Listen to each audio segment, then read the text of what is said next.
All right, guys. This is what, day 4, I believe. Second upper body day of the week. This is definitely the easier upper body day for sure. We just finished our warm up. The KPI, our main movement of the day, is going to be push-ups, of all things, as y'all saw last week. But anyway, we're doing 7, 9, 11 ladder. So last week I think we did like 110 for 8, and then it was like 100 and then 90 for the 10 and 12 rep sets. So all we're doing is kind of adjusting the reps one over, and we're going to try and jack up the weight a little bit. I don't know, I might surprise myself. I'm going to do a few warm-ups, just body weight here, and then we'll do 90 pounds, and then I'm probably going to jump straight to 115, because last week I feel like I wasted a little too much time warming up. So I'm just going to like jump straight there. Like, I'm not going to take too much time through this crap. Yeah, and 115 for 7 should be fine from 110 for 8. I might even do like 120 or something like that. But anyway, that's the plan. So let's get to it. Again, like I said, first set's just going to be body weight.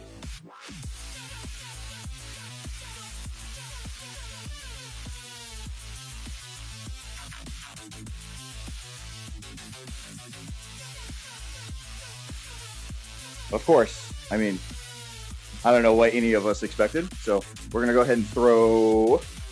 Let's see, what do I want over here? I'm thinking we just jump straight. Maybe I'll do 70. Nah, I can do 90. I can do 90. There's no point in waiting that long to get there. We're just gonna jump straight there, dude. My rack is a little bit of a mess this morning. Ugh. Don't judge me too harshly. All right, so if you guys haven't seen this before, I do my loaded push-ups with my lat pull down.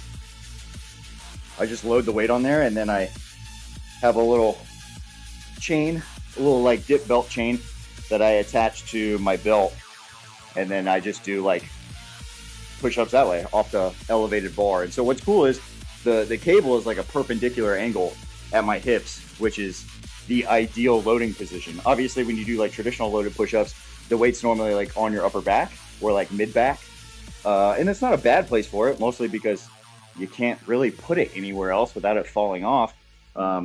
So this kind of solves two issues. One, the loading, because I can stack this fucking thing up. And two, it's loaded in the ideal spot, mechanically speaking, which is across the hips, right? So, going for 7 again.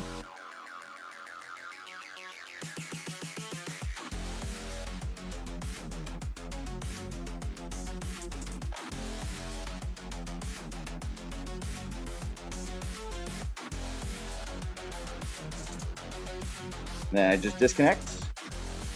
Boom, problem solved. Quick break. We're gonna go straight to 115 because that was like the original plan. And if it's like stupid easy for 7, I'll go up again. So, all right, guys. Set 1. I'm assuming. So we got 115 on the stack. We're going for 7 reps. Again, if this is easier than I want it to be, we'll go up again and do 7 again, and then we'll do our ladder. So, as with most things, it is all done by feel. I used to be the type that would predetermine everything, and you kind of have to when you're like a novice lifter, because there's just not enough reason to like auto-regulate when you're a novice. Because you really don't understand the level of fatigue that you have. You really can't push yourself that hard. Motor control kind of sucks, you know what I mean? So like you're not really getting a whole lot out of the stuff that you do. So I think in some instances, with novices especially, you're better off being forced to do something So, you know, going by volume prescriptions and not changing it, it's not until you're pretty advanced where you can kind of feel how things are going to go, and you can auto regulate like mid session. And obviously there's a shit ton of nuance with that in terms of like literally just every individual person, because everyone is different. So obviously there's going to be some nuance in that alone. But I think for the vast majority of cases, most people should just stick to the program verbatim. And then when you have like at least 5 years worth of training, you can start auto regulating on the fly. But again, that's my personal opinion. And even now, sometimes I'll go through blocks where I was like, I just stick to what's written. I won't auto regulate just because I know I can do more. That's kind of heavy.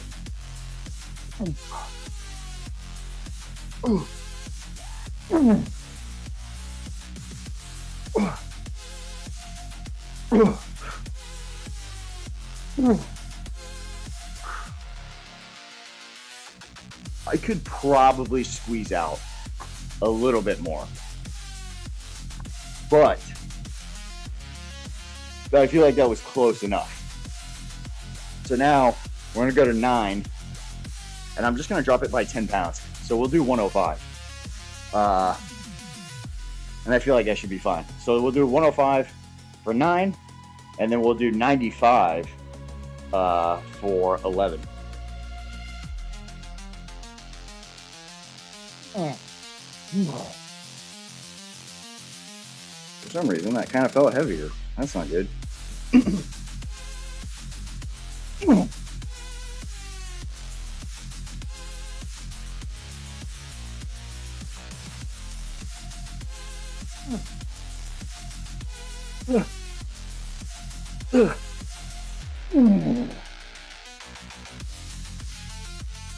Ooh, buddy. All right, now we're going, what did I say, 95? What I got on there now? Okay, so we're just taking the 10 off.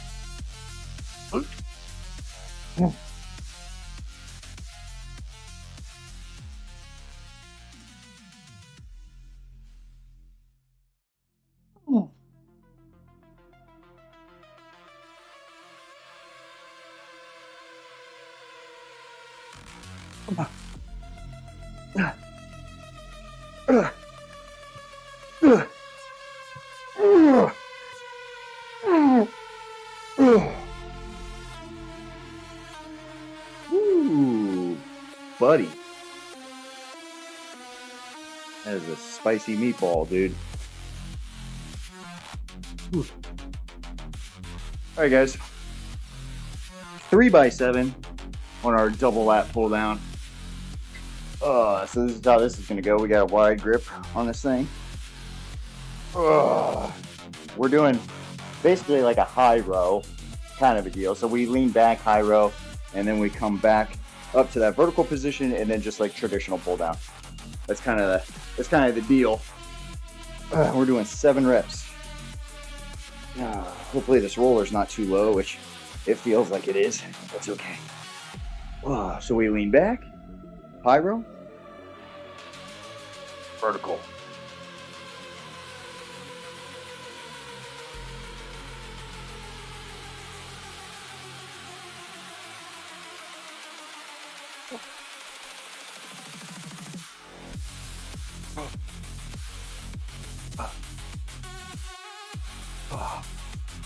Sit.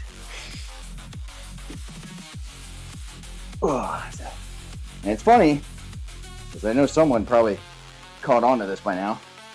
The high row is kind of how some people do their normal lat pull downs.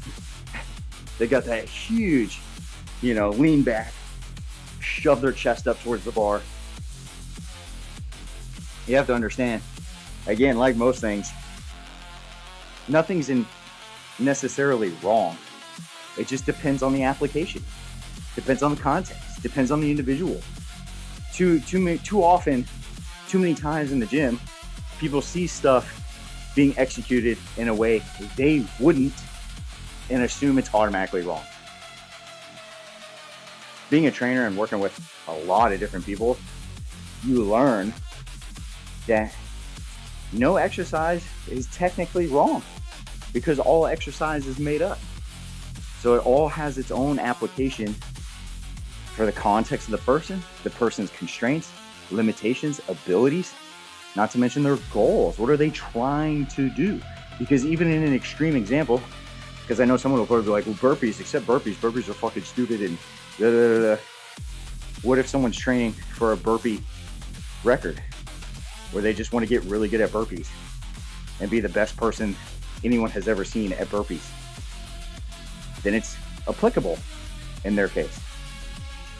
And that's might be a stupid example, but it's true though. You're going to meet people like that are, why are you doing it this way? Because I want to. And that should be good enough for anybody. But the point is, you'll see people do their regular lat pull downs like that. Might be because they got some sort of shoulder issue where they can't pull directly overhead. Does that mean they should do something else? Yeah, probably, in order to be able to do a lat pull down like it's intended. But maybe that person doesn't know that. Maybe they don't know there's another option. No one ever told them. Or maybe they don't know anything about why they do it that way. That's just the way they do it and it feels good. It achieves exactly what they're trying to do. So, anyway, that took care of my rest period. Let's go again.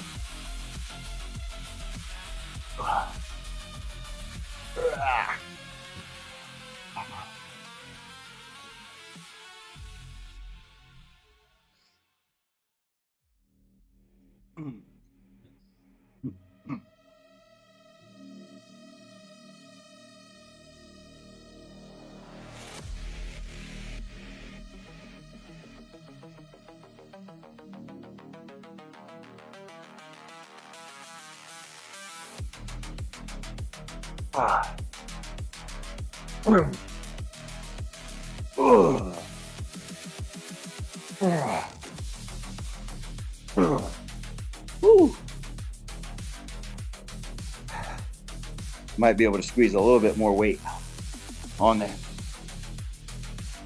It's like 5 extra pounds, I think. Nothing crazy. Whoa.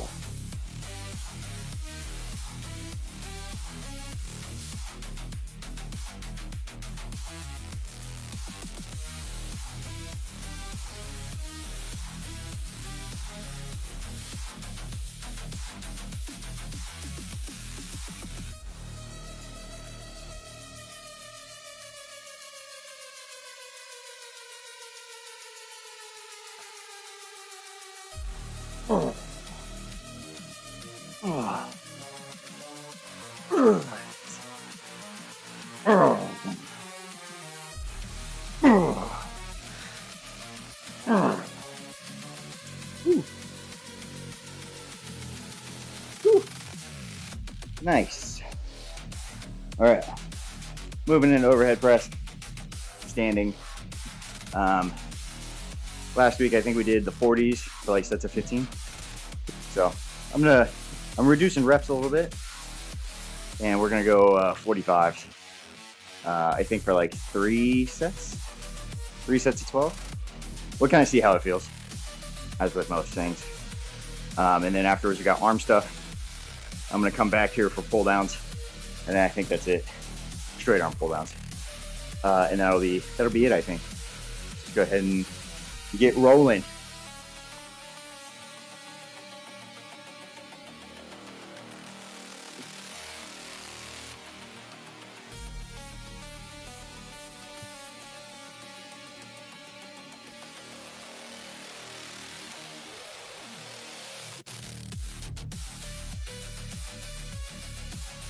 Not too bad, actually. Better than last week. Last week my lower back was kind of sore, so like trying to like stabilize, kind of brutal. But that was fine. I might do 50 based off of that. We'll see. All right, here we go, guys. Number 2. I didn't go up yet because I'm doing 3 sets, so I just want to make sure the second one feels good, and then for the last one we'll probably go 50, and then take it as a PR. I don't think 55 is in the cards, or at least not to the point where I want to strain that hard because I'm standing. instead of being like supported. So with unsupported variations, unless they're like big compounds, I try not to max out on them. So like barbell overhead press, for example, like I'll max that out because that's like a primary compound that I train. But in the case of like dumbbells and stuff, like I don't really care. The goal here is more so just managing arm position in space, right? So.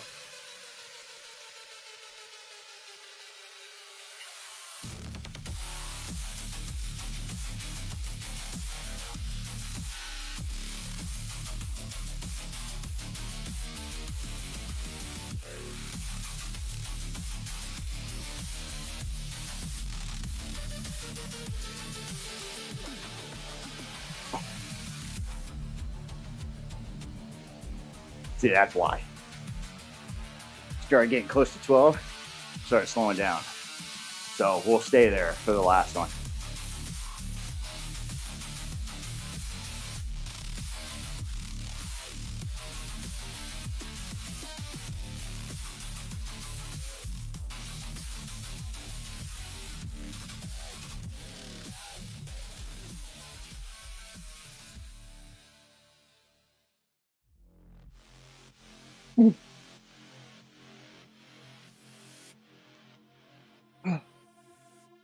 Oh.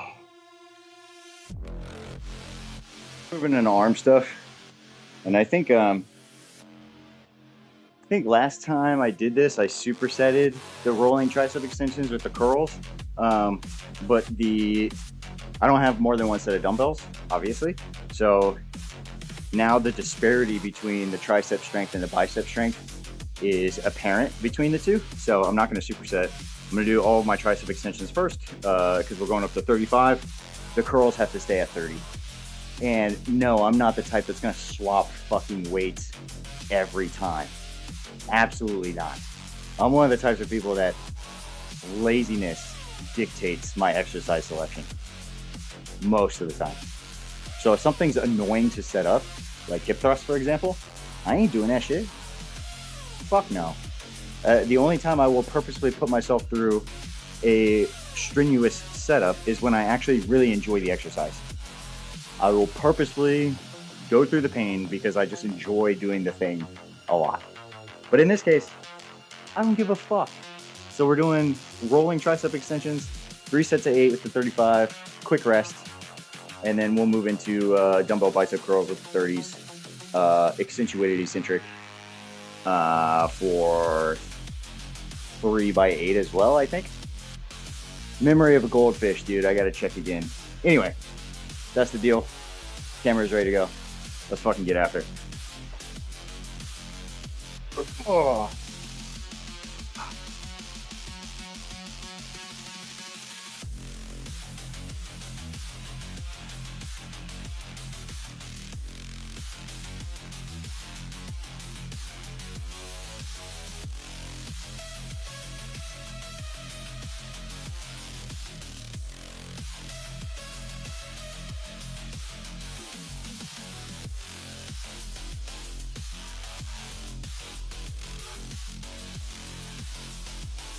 Again, quick rest.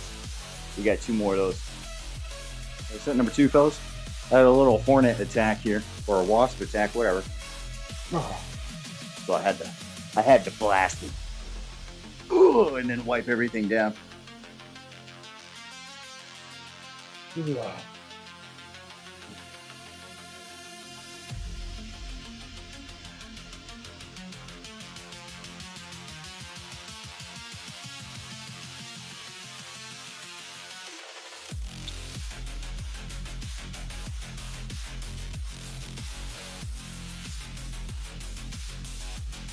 So I should say,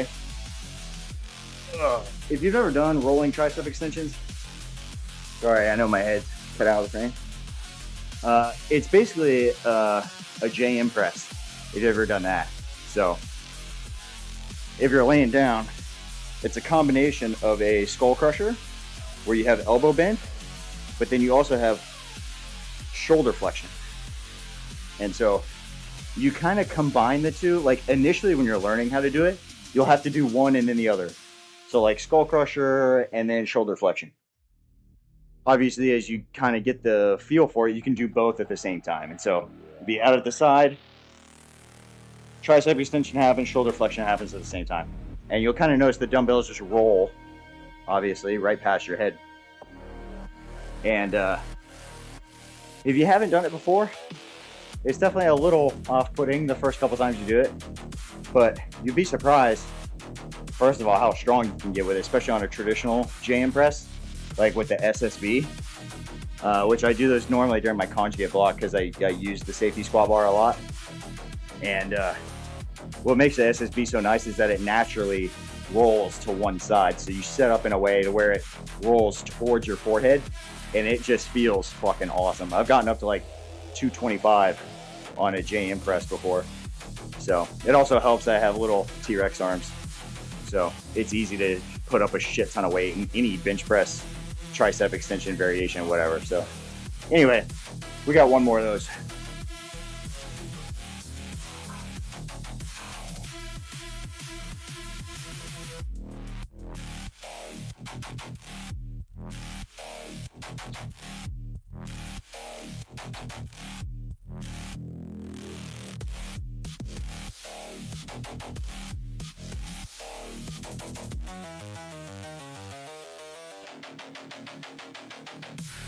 Not too bad. And we're gonna take the little adder plates off, go down to 30 for our bicep curls. Accentuated, eccentric. Not necessarily going for any specific time, just making sure it's slow and hurts as usual.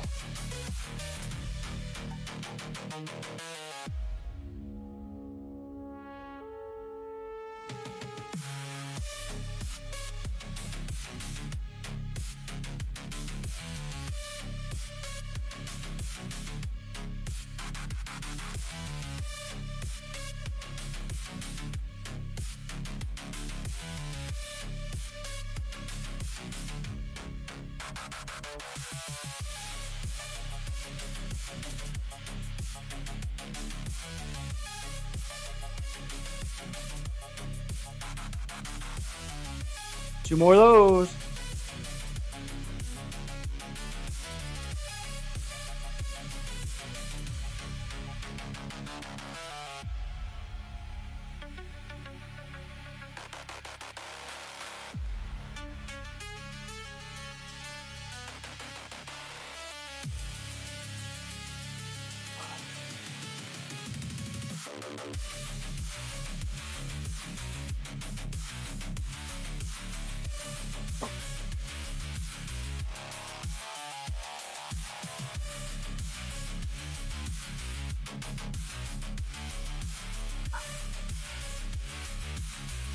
Ooh.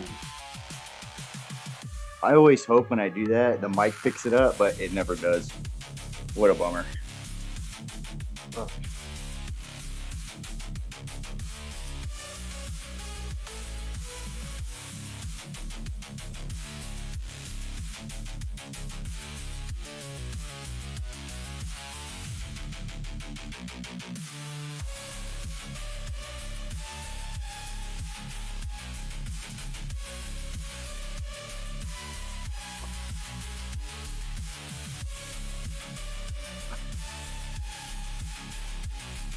Ooh.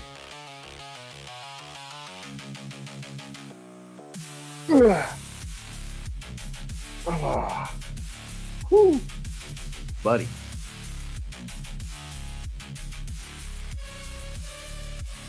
Oh.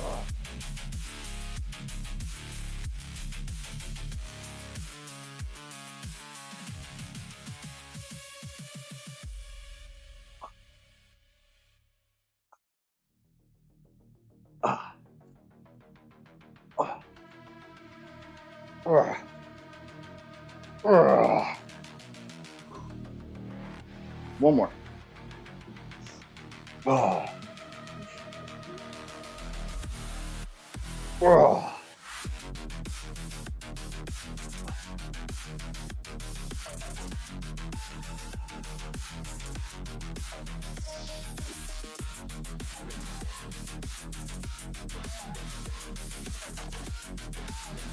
Oh.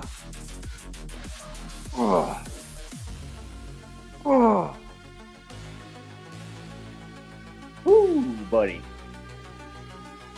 want to go get some food.